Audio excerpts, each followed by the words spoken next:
É 15 de agosto de 1971. O relógio corre normalmente, famílias jantam, crianças dormem. O mundo parece estável, mas naquele exato momento algo está prestes a morrer. E quase ninguém percebe. Na televisão surge o rosto sério do presidente dos Estados Unidos, Richard Nixon. Não há sirenes, não há explosões, não há guerra declarada. Apenas uma frase dita com calma, quase burocrática. I have directed Secretary Connally to suspend temporarily the convertibility of the dollar into gold or other reserve assets. Parece técnico, parece pequeno, parece relevante. Mas aquela frase é o equivalente econômico de apertar um botão vermelho invisível. Um botão que desconecta o dinheiro de qualquer lastro físico. Um botão que transforma o dólar e depois todas as moedas do mundo em algo novo, abstrato, baseado em apenas confiança. Naquele instante, o dinheiro deixa de ser algo que representa valor e passa a ser algo que promete valor. E promessas, como a história nos ensina, são frágeis. A partir daquele dia, o mundo entra numa nova era. Uma era onde o crescimento não é mais limitado por ouro, onde governos podem gastar sem precisar ter o dinheiro antes, onde dívidas deixam de ser exceção e passam a ser a regra. É o nascimento silencioso do sistema financeiro moderno. E as consequências disso ainda estão se desenrolando agora, enquanto você escuta essa história. Décadas se passam. O número que antes era contado em bilhões começa a ser contado em trilhões. Dívida pública, dívida privada, dívida corporativa, estudantil, soberana e até as dívidas invisíveis. Hoje, a dívida global gira em torno de 345 trilhões de dólares, 3 vezes maior do que toda a economia mundial produz em um ano. É como se o planeta inteiro estivesse vivendo em um cartão de crédito que nunca é pago, apenas renovado. Um valor tão grande que o cérebro humano mal consegue visualizar. É mais dinheiro do que qualquer império da história jamais sonhou em controlar. Mas então surge a pergunta que parece simples e ao mesmo tempo perturbadora: quem deve a quem? Os Estados Unidos devem à China cerca de 770 bilhões de dólares, certo? Mas a China, por sua vez, está afundada em algo próximo de 18 trilhões em dívidas internas. Grande parte dessa dívida está concentrada em bancos chineses, os mesmos bancos que compram títulos de dívida americana. Enquanto isso, bancos americanos possuem ativos chineses, europeus, japoneses e assim por diante. É um emaranhado tão confuso que começa a soar como um truque de mágica contábil. Se todo mundo deve para todo mundo, quem está realmente recebendo esse dinheiro? A resposta é desconfortável. No fim das contas, quando você segue o rastro até o final, ele não leva a um cofre secreto, nem a uma elite misteriosa escondida em uma ilha. O rastro faz um cálculo. O mundo deve dinheiro para ele mesmo. E esse sistema só funciona enquanto ninguém para conferir se a matemática fecha. Para entender como chegamos aqui, precisamos voltar um pouco mais no tempo, muito antes de bancos centrais, gráficos econômicos ou mercados financeiros globais. Precisamos voltar a uma época em que a dívida não era um número em uma tela, mas um acordo pessoal entre duas pessoas.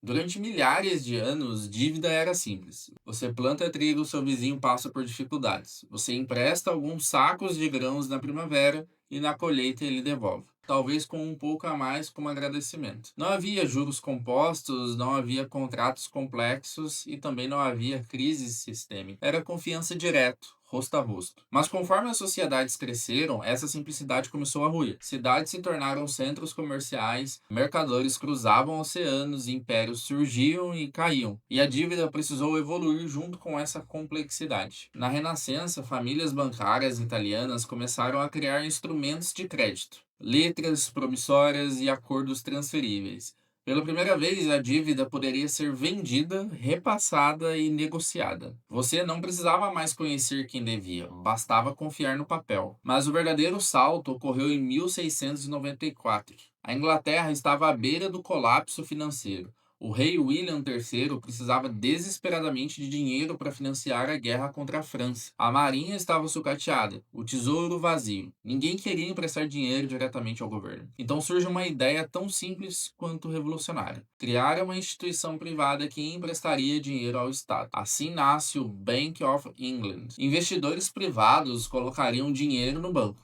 O banco emprestaria ao governo e, em troca, receberia títulos da dívida com juros garantidos. Esses títulos poderiam ser revendidos livremente. Era o nascimento da dívida pública moderna. Pela primeira vez, os cidadãos comuns podiam emprestar dinheiro ao Estado com relativa segurança.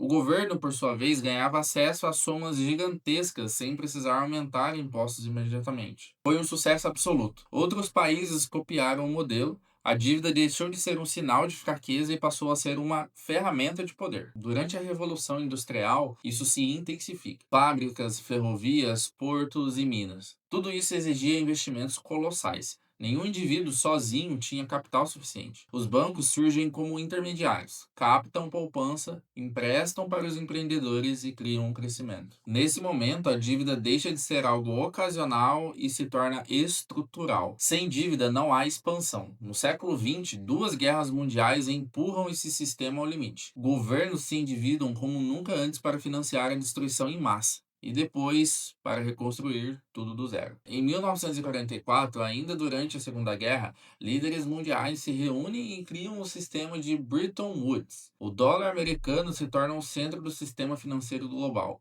Outras moedas se ligam ao dólar e o dólar, por sua vez, é ligado ao ouro. Era um compromisso, uma âncora, uma promessa de estabilidade, mas havia um problema oculto. O ouro é finito e as economias não. Com o passar dos anos, os Estados Unidos gastam cada vez mais. Guerra do Vietnã, programas sociais, infraestrutura e influência global. Dólares inundam o mundo, muito mais dólares do que o ouro disponível para respaldá-los. O sistema começa a ranger, até que em 1971 Nixon faz o impensável. Corta o último elo entre o dinheiro e algo físico. A partir dali, o dólar não representa mais o ouro, representa a confiança no governo americano. É como se o mundo inteiro dependesse do dólar, todas as moedas seguem o mesmo caminho. É o início da era do dinheiro fiduciário. A partir desse ponto, governos ganham um poder quase ilimitado, criar dinheiro, e com isso, criar dívida. Nos anos de 1980, algo muda no comportamento dos estados.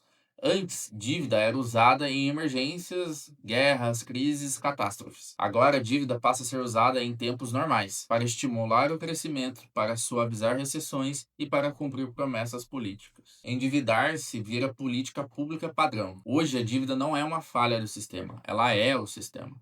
O caso americano ilustra isso como nenhum outro. Apesar de ter a maior dívida do planeta, cerca de 70% dela é interna. O governo americano deve aos próprios americanos. Quando você deposita dinheiro em um banco, ele não fica parado. O banco compra títulos do governo, o governo usa esse dinheiro para gastar e depois pagar juros. O banco repassa parte disso para você. É um circuito fechado. Um ciclo contínuo onde o dinheiro nunca sai do sistema, apenas muda de mão. O mesmo ocorre entre países. Governos compram títulos uns dos outros. Bancos investem globalmente, fundos de pensão cruzam fronteiras. Japoneses financiam americanos, americanos financiam europeus e europeus financiam emergentes. É uma teia tão interligada que uma ruptura em um ponto reverbera em todos os outros. E isso cria uma dependência perigosa. Para pagar dívidas antigas, os governos precisam emitir novas dívidas. A dívida nunca some, ela apenas cresce.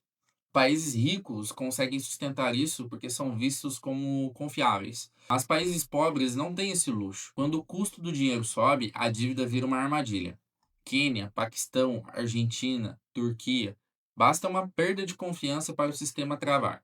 Quando isso acontece, as opções são cruéis: cortar gastos, aumentar impostos ou imprimir dinheiro. Nenhuma delas é indolor. Imprimir dinheiro demais gera inflação. E a inflação é o imposto mais cruel de todos, porque atinge primeiro quem tem menos. O caso de Zimbábue é extremo, mas é um aviso.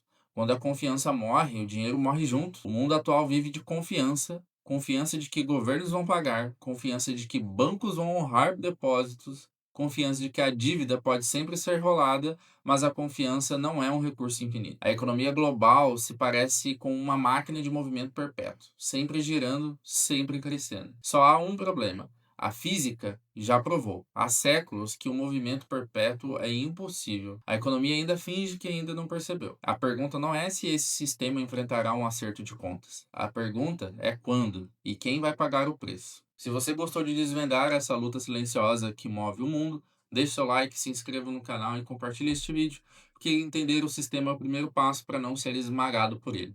E essa é uma luta que ainda está longe de acabar. Eu sou o Doni, esse é o canal Arquivo Confidencial e nos vemos no próximo vídeo. Tchau!